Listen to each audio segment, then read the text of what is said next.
Bueno, estoy muy contento, una alegría, ¿no? Poder volver a entrenar, poder volver a competir, que es lo más importante, que es lo que yo he venido aquí. Y espero ahora empezar con el pie derecho, que las lesiones me respeten y nada, vamos a ir a 2 partidos fuera de casa y deseando jugar, deseando estar bien y a gusto.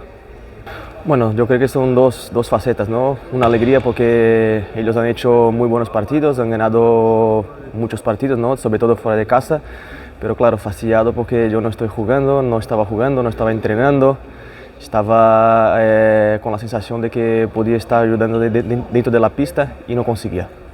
Bueno, primeramente pensando en el primer partido, que es muy complicado contra Jaén, un equipo que es muy competitivo en su casa. Esperamos seguir la racha buena de los partidos fuera de casa, que estamos ahí sin perder. Y claro, después y luego viene el partido que también es un partido caro cruz, ¿no? Que es a un partido que es Copa del Rey, donde tenemos que estar muy enfocados también para salir con la clasificación para la próxima ronda. Sí, allí siempre es un partido muy complicado, es un equipo que aprieta mucho en su casa, esperamos, ¿no? Seguir la racha buena ahí de partidos fuera de casa. Y claro, hay que estar concentrado los 40 minutos, sabiendo que es un partido muy complicado y vamos ahí a darle guerra.